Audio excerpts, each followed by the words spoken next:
আজ আমরা আলোচনা করব মানুষের জীবনে আর্থিক অবনতি কেন আসে। জ্যোতিষ মতে কি তার কোনো সমাধান আছে? যদি থাকে তাহলে সেগুলো কি?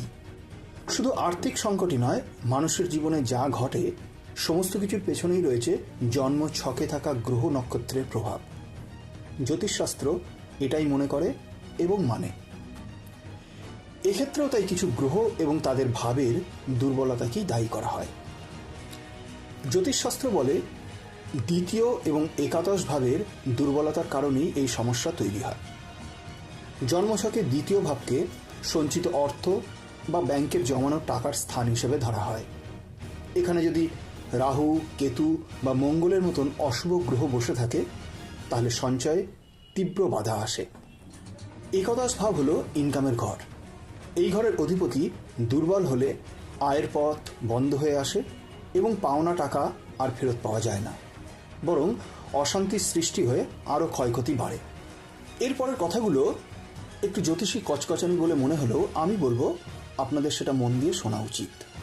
সত্যি যদি আপনারা সমস্যায় থাকেন আর সেখান থেকে বেরিয়ে আসতে চান তাহলে একটু ধৈর্য ধরে ব্যাপারটা শুনুন। বৃহস্পতি, এটিকে জ্যোতিষশাস্ত্রে ধন, সম্পদ ও ভাগ্যের কারক গ্রহ হিসেবে ধরা হয়।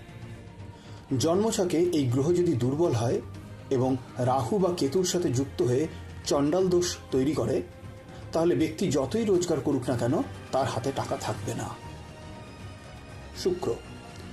শুক্র হলো বিলাসবহুল জীবন, নগদ অর্থ এবং সুখ স্বাচ্ছন্দ্যের কারক। এই গ্রহ দুর্বল হলে জীবনে দারিদ্রতা নেমে আসে এবং অযথা খরচ বেড়ে যায় মানুষের জীবনে। রাহু ও কেতুর প্রভাব। রাহু বা কেতু যদি জন্মছকের ধন বা লাভের স্থানে দৃষ্টি দেয় তাহলে হঠাৎ আর্থিক ক্ষয়ক্ষতি, প্রতারণা, ভুল সিদ্ধান্তের কারণে ব্যবসায় ক্ষতি, আর্থিকভাবে সর্বশান্ত হয়ে পড়ার মতন পরিস্থিতি দেখা দেয়। শনির সাড়ে সাতি। শনি হচ্ছে আমাদের কর্মফলদাতা। জন্মছকে যদি শনির সাড়ে সাতি চলে বা শনি অশুভ স্থানে থাকে তাহলে ব্যবসায় অপ্রত্যাশিতভাবে বাধা আসে, যা আর্থিক অবনতির কারণ হিসেবে ধরে নেওয়া হয়। আমার এই আলোচনার শেষ পয়েন্ট হচ্ছে বাস্তুদোষ। বাড়ির উত্তর বা উত্তর পূর্ব কোণে যদি আবর্জনা, ভাঙা জিনিসপত্র বা শৌচালয় থাকে তাহলে মারাত্মকভাবে আর্থিক উন্নতিতে বাধা তৈরি হয়। এর যথেষ্ট কারণও আছে, কিন্তু সেই কারণ ব্যাখ্যা করার মতো সময় এখানে নেই, তাহলে এই ভিডিও দীর্ঘায়িত হয়ে পড়বে। যত অল্প সময়ের মধ্যে আপনাদেরকে আসল বিষয়টা বুঝিয়ে দেওয়া যায় আমি এখন সেই চেষ্টাই করছি। এতক্ষণ আমরা আলোচনা করলাম কি কারণে আমাদের জীবনে আর্থিক সমস্যা আসে। এবার আমরা দেখব সেগুলি দূর কিভাবে করা যায়। প্রথমেই আমাদেরকে বৃহস্পতি গ্রহকে শক্তিশালী করতে হবে। এর জন্য আপনারা বেশিরভাগ সময় হলুদ পোশাক পরার চেষ্টা করবেন। বিশেষ করে বৃহস্পতিবার দিন অবশ্যই হলুদ পোশাক পরার চেষ্টা করবেন আপনারা, এবং ভগবান বিষ্ণুর উপাসনা করুন। ব্রাহ্মণ বা অভাবী মানুষকে ছোলার ডাল, হলুদ রঙের বস্ত্র বা যে কোনো জিনিস দান করতে পারেন। ফলের মধ্যে পাকা কলা এরকম জিনিস দান করলে বৃহস্পতি প্রসন্ন হন। এবং সকালে বা সন্ধ্যেতে আপনারা জপ করতে পারেন ওম হ্রিং ক্লিং হুং বৃহস্পতায়ে নমঃ বা ওম আং আং শ্রীং শ্রীং গুরবে নমঃ।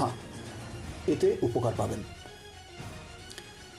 এরপর আমাদের মা লক্ষ্মী ও শুক্র গ্রহের উপাসনা করতে হবে।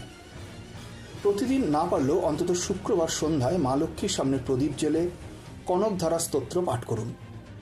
শুক্র গ্রহ পরিষ্কার পরিচ্ছন্নতা এবং সুগন্ধর পছন্দ করেন, তাই নিজেকে এবং নিজের বাসস্থান সবসময় পরিষ্কার পরিচ্ছন্ন রাখুন এবং সুগন্ধি ধূপ বা পারফিউম ব্যবহার করুন। আর পরিবারে বা কর্মক্ষেত্রে মহিলাদের সর্বদা সম্মান করবেন। মহিলাদেরকে অপমান বা অবহেলা করলে শুক্র দুর্বল হওয়া আপনাদের কেউ আটকাতে পারবে না। বাড়ির উত্তর দিক সর্বদা পরিষ্কার রাখুন। ক্যাশ বাক্স, সিন্দুক, টাকা, গহনা রাখার আলমারি ইত্যাদি জিনিসগুলোকে এমনভাবে রাখুন যাতে তার দরজা উত্তর দিকে খোলে। বাড়ির উত্তর পূর্ব দিকে একটি তুলসী গাছ লাগান, তার পরিচর্যা করুন এবং প্রতিদিন সন্ধ্যায় সেখানে প্রদীপ জ্বালান।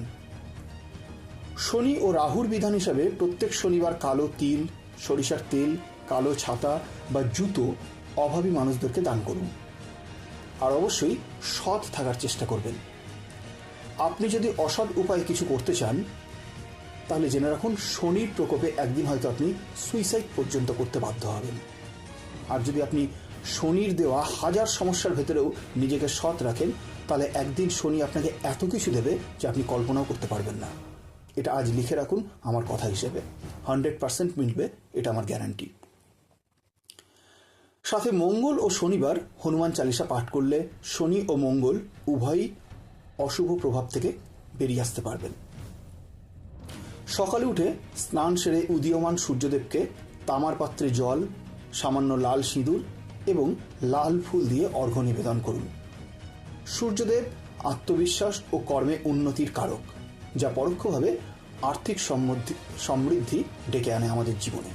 জ্যোতিষশাস্ত্র অনুযায়ী আমি আমার সাধ্য অনুযায়ী এখানে পুরো বিষয়টা ব্যাখ্যা করলাম, কিন্তু শুধুমাত্র এর পেছনে ছুটে বাস্তবতাকে কেউ যদি উপেক্ষা করে তাহলে কখনোই সৌভাগ্য তার হাতে নিজে থেকে এসে ধরা দেবে না। জ্যোতিষশাস্ত্র আপনাদের চলার পথটাকে বেশ কিছুটা সহজ সরল করে দেয়, কিন্তু আপনি যদি চলাই বন্ধ করে একটা জায়গায় চুপ করে বসে পড়েন আর ভাবেন সফলতার ফলটা জ্যোতিষশাস্ত্র আপনার হাতে নিজে থেকে এনে দেবে, সেটা বোকামি ছাড়া আর কিছু নয়। তাই এখানে যা যা আলোচনা করলাম তার সাথে আরও কতগুলো জিনিস অবশ্যই জরুরি।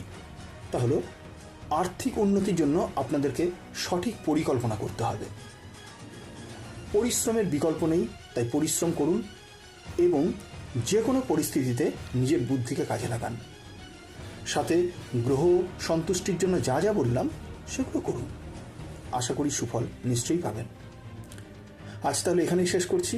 ভালো থাকবেন, ঈশ্বরে বিশ্বাস রাখুন।